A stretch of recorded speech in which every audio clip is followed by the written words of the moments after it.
à tous, Salut les petits potes. bienvenue sur les potes d'échappement. Hugo nous amène aujourd'hui un véhicule Unique au monde, one of one. T'arrives toujours à nous Oui. trouver des petites pépites comme Alors ça. elle est un peu particulière celle-ci. Ouais, mais tu vas nous en parler. On la montre, c'est parti.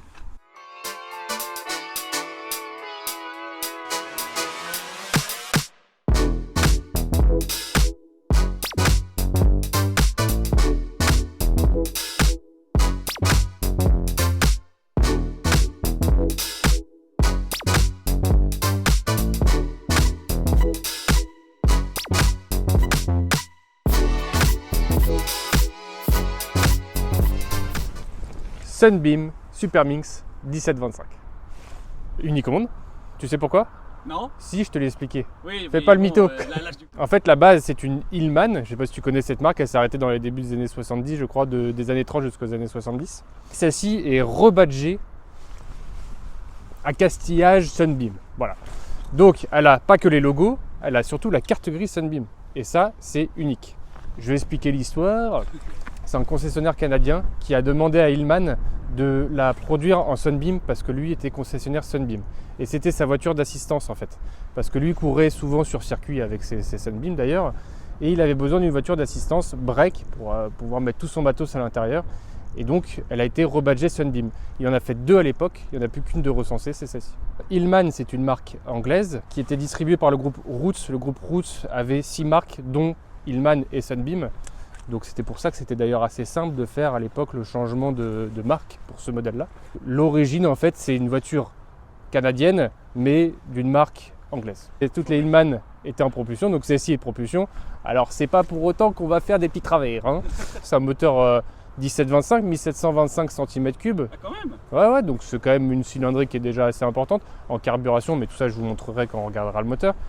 Voilà, après le look en général est relativement sympa quoi. Ouais.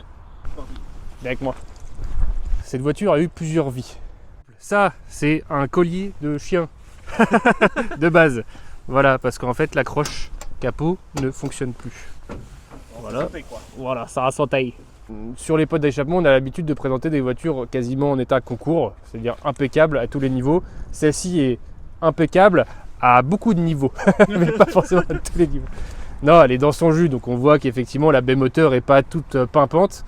Mais en revanche, le moteur, donc c'est une voiture qui a roulé très régulièrement, on va dire en moyenne 3 fois par semaine. Je sais que je peux tourner la clé et elle démarrera du premier coup, quoi. C'est un moteur 4 cylindres en ligne, 1725 cm3, avec un carburateur simple corps du coup. Tu veux la place que tu as? Ouais, et surtout le filtre du carbu, tu sens qu'il y a eu des retours. Ah ouais. Ah bah, tu sens que celui-là il a quelques années déjà. Donc voilà, tu vois avec le filtre à huile, c'est marrant dans cette position là, et puis il est assez costaud quand même. Ouais. Il a été rajouté du coup en coupe-circuit, évidemment, hein, parce que c'est toujours mieux pour préserver la batterie. Vous êtes encore en dynamo, donc je vous montrerai après à l'intérieur, mais évidemment il faut que la voiture soit en ordre de marche pour que ça recharge la batterie. Par exemple, si tu laisses les feux et que tu es au ralenti dans les embouteillages, en fait ça a tendance à plutôt décharger ta batterie. Après ils sont passés à l'alternateur et voilà, pour pallier à ça. La deuxième chose un peu, je dirais, compliquée, mais évidemment qui est d'origine, c'est qu'elle n'a pas la direction assistée. Sinon tout le reste, tu verras, la boîte de vitesse est synchronisée.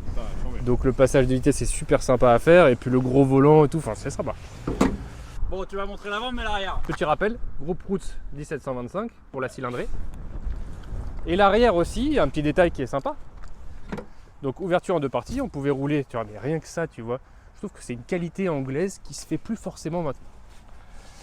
Et surtout, tu avais cette plaque. Hop, vous pouvez éventuellement rabattre la partie du dessus. Et ça te permettait de rouler avec le coffre ouvert et du coup de charger des choses qui sont plus volumineuses encore, quoi. Quand tu rabaisses les sièges arrière, tu as un volume assez important. Rabaisse la banquette arrière. Allez, ça part sur un rabaissement. Allez, je vais... Ok, ça fait. Tac et tac. T'as vu la surface plancher là est assez sympa, hein. Bah ouais, c'est un truc de ouf. Ah. Je t'ai plongé surf sur le côté ou ta meuf, on sait pas trop. Et puis voilà quoi, t'es bien. T'es bien? T'es bien. C'est validé par la maison ou la vache? Putain, je suis aussi souple que quoi? Bon, je sais pas. Une girafe qui est jamais allée dans la savane. Par exemple. Non mais tu vois, rien que cette petite partie là qui se rabaisse là comme ça, j'adore. Je dors. J'adore. Tu vois, et puis toutes ces arêtes et tout, c'est sympa, hein. Ça me rappelle sur les Buick Invicta. Oui. Tu sais, les vieilles Cadillac et tout. Ouais, tout à fait, ouais. Les Ricaines, elles avaient souvent ça là, comme ça. Bah, c'est très américanisé en fait, hein. Génial. Tu sentais que le marché n'était pas forcément qu'européen, quoi. Non. Quel que soit l'endroit que tu regardes, dans tous les cas, tu peux t'arrêter et puis apprécier un petit peu les détails, les courbures, etc. Et rien que la sortie de pot, tu vois, j'adore. Et oui, c'est incroyable. Et elle fait un bruit très très sympa. Viens voir. Vas-y.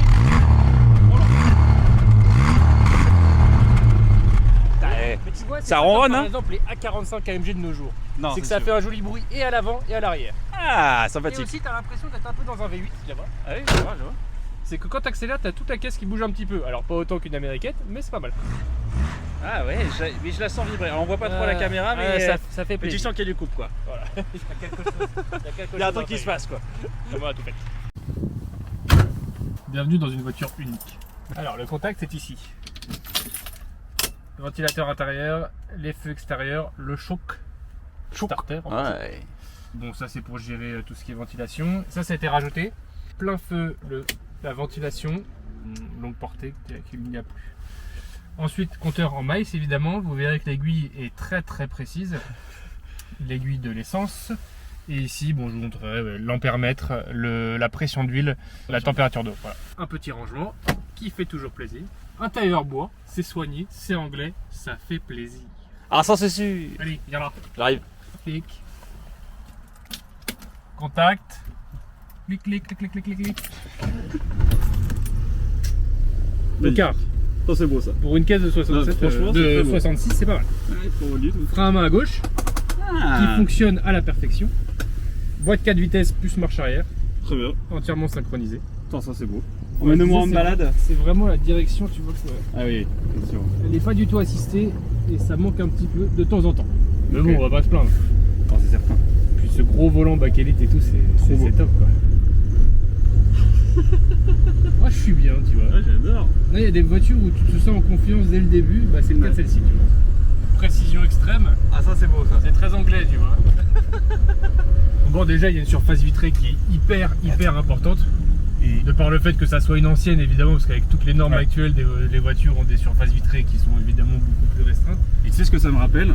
Ça me rappelle la 204 break qu'on avait ramené d'Osgore. Bah oui, C'est dans le même esprit. Alors Tout à un fait. peu plus petit, par contre, c'est un peu moins long, je crois, la 204 break. Ouais. Et pour moi, ça me rappelle exactement ça, cette sensation d'être dans un espèce de beau calme.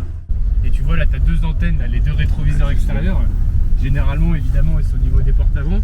Et là, ils sont sur les ailes avant. Alors, je sais pas si vous allez bien voir en vidéo, Tac. mais bon, ça accentue ce petit côté ancien, les antennes d'abeilles. Alors le problème, c'est que difficile de pouvoir les régler en roulant, mais bon. Ouais, ça y va. Putain, ça marche oui, hein. Alors, évidemment, c'est pas dans cette vidéo que vous allez voir un excès de vitesse. Ça va de soi. De toute façon, pour arriver à le voir, ça va être compliqué. Hein. Ouais. Enfin, si, t'es en excès de vitesse une fois sur deux, quoi. Et elle prend tout son sens en campagne, proche de la mer, enfin n'importe où, hors de la des grandes villes. Voilà. Et d'ailleurs, ça consomme beaucoup ou pas? T'as Alors, combien, à peu évidemment, près? tu regardes. T'as combien un MPG, miles per gallon? Et nous moins 10 litres au sol. Ok. Ah, Donc ce qui est pas- ce qui est beaucoup pas non- et c'est c'est- pas déconnant non plus. C'est beaucoup pour Pour un petit- carburateur, break, Oui, avec c'est- un bon cylindrée qui est déjà un peu Ouais. importante, en tout cas pour l'époque. Oh, dis donc, elle a un bon petit chop, hein. Ah, c'est beau. Ah, on est bien équipé quand même chez les potes d'échappement. Hein. On essaie de vous faire des belles images. On a investi, hein. Voyons voir. Voilà, cette charrette du diable. Charrette du diable. Moi, elle me fait penser, allez regarder, faites une pause, allez regarder sur internet, tapez Ghostbusters, pour ceux qui connaissent, et regardez les normes Cadillac break blancs qu'ils ont. Bah, je trouve que c'est une mini version de ça. C'est vrai. Ah, Bon, ça, c'est plutôt une une. mini Ouais, version. voilà. Ça, c'est, je me dis, c'est au point mort là. Tu m'as dit contact là. Ouais. Putain, ça démarre au quart de tour. Jamais vu ça. Je dirais même au 10e de tour, quoi. C'est assez impressionnant. Hein. Puis le pommeau est assez agréable parce qu'il est tout petit. Oui, c'est marrant. Prise en Donc, main c'est une facile. Petite boîte 4, comme le Dodge. Magnifique. Et donc, frein à main sur la gauche, tu m'as dit. Comme les camions. Allez, c'est parti. Faut accélérer un petit peu. Faut accélérer. Voilà. Il y a un chouille de jeu au niveau du câble. Oh le relou. Allez, on va. Ah, c'est agréable. Ça passe tout seul. C'est tout ce que t'as à dire, c'est génial, tu veux dire. Attends, et non, moi ce que j'adore, c'est le volant. T'as ta main, tu sais bien où la poser, tu vois. Hop, ça passe. Oh ouais, non, c'est Et du le- beurre. Et le ronronnement est sympa. Le ronronnement est très sympa. Et là, là tu te dis, vas-y, c'est parti bébé, on va surfer. Tu vois. Alors il n'y a pas de ceinture parce qu'à l'époque il n'y en avait pas. Ça c'est vachement bien. Non, c'est pas bien du tout. Si, c'est génial, mais c'est c'est la quand même folie, ça, mec. c'est quand même agréable. Et puis cette odeur d'essence. Mais tout. Les petites vibrations juste suffisantes, mais pas trop pour que ça soit ennuyant. Les freins, tu sais qu'ils sont là, mais en même temps. Oui, ils sont là, mais il faut pas compter sur eux en cas de freinage. Ils apparaissent quoi. Ils interviennent légèrement et ils te rappellent juste que voilà, tu peux ralentir. Voilà. Ok. Alors, attends, je vais lui mettre un peu la pédale au plancher. Mais c'est sûr qu'elle est à l'aise à 90, 100.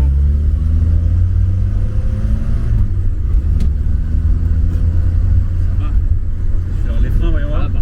Oh la vache. Il n'y a rien du tout. Je les ai sentis chauffer directement dans la pédale quoi. Voilà, tu vois. Écoute, non, ça se conduit très bien. La direction assistée, au final, une fois que t'es lancé, bah, elle manque pas vraiment. Hein. Elle manque pas du tout même. Non, bah, non, pas du tout. Comme n'importe quel.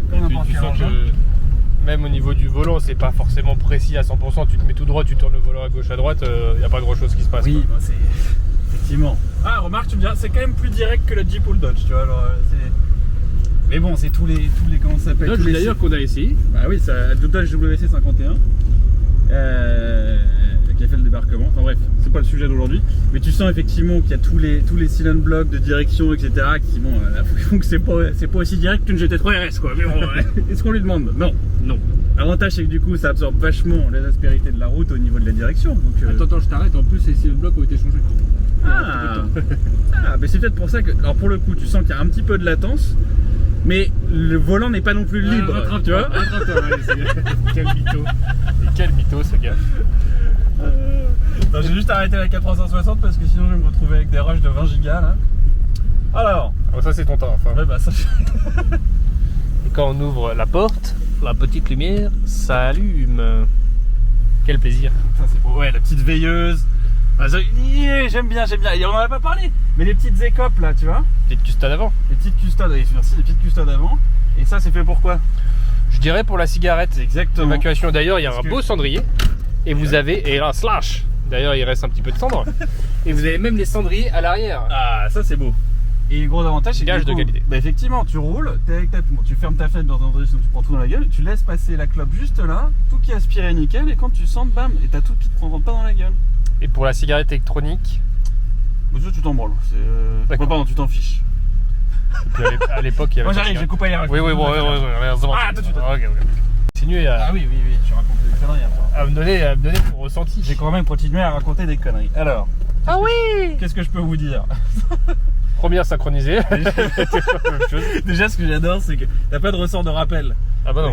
Et puis bon. Et surtout, t'as vu, comme c'est une propulsion, comme tu disais, t'as tout effectivement la boîte qui revient jusqu'ici. Absolument. L'arbre de transmission qui passe tout le long là. Et oui. Et donc tu peux le voir aussi, quand t'as la petite boîte slap là qui est juste là. La petite bossette. Et bon, j'imagine que ça drifte pas forcément, mais c'est sympa de se dire que c'est une propulsion, ça change. Donc, je vais reprendre, pour ceux qui regardaient la toute première vidéo sur la belle île, cette sensation d'un peu intérieur-extérieur, tu vois. Quel architecte. Ah oui, full architecte. Non, écoute, c'est une petite caisse hyper sympa. Le truc, c'est que. Non. Effectivement, il faut rouler vraiment tranquille, mais de toute façon, c'est pas fait pour autre chose.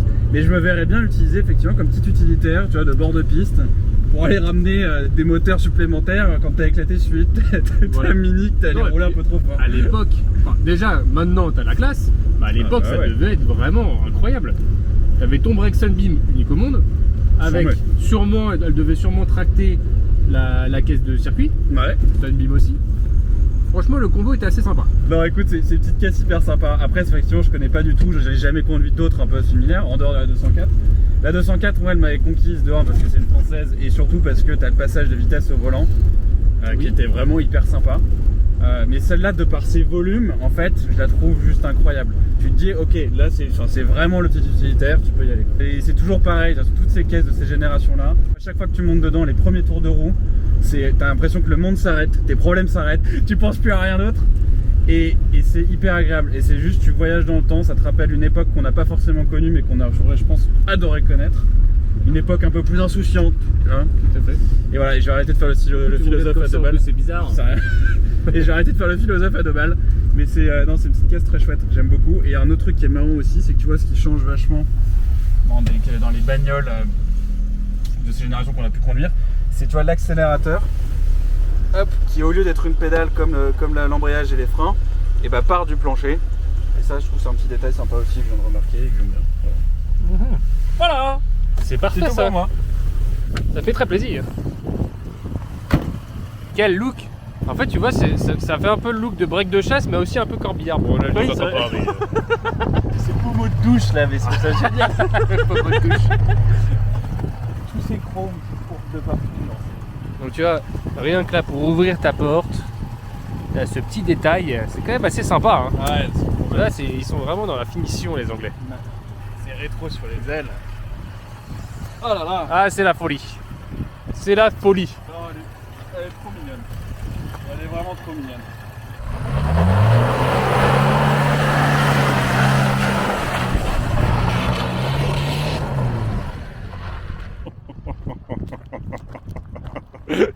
Quel couillon. C'est simplement pour montrer que ça driftait. Non, mais c'est bel et bien une propulsion. On va boire une bière? Ouais. Allez. Bon. C'est frais, hein? Oui, il fait frais. C'est frais. Bah écoutez, les petits potes, j'ai encore mon casque. Merci. J'espère que cette vidéo vous a plu. Bah ouais, de ouf. Excuse-moi, je t'ai coupé. Non, non, mais t'as raison. On espère que cette vidéo vous a plu. Ouais. N'hésitez pas à aller regarder d'autres vidéos qu'on a pu vous poster. On a plein de petites sympas. En attendant la prochaine, qui devrait arriver bientôt. Et Hugo, qu'est-ce que tu fais? Non, non. Et bref, en tout cas, d'ici là. Arrête. Putain, Hugo. Allez, à plus tard les petits potes. Bon, à la prochaine les petits potes. Abonnez-vous, mettez un petit like, un petit pouce, tout ça, bordel de merde, et on y va. Arrête, on va se faire virer de l'endroit. Arrête. C'est bon. Allez, ciao les petits potes.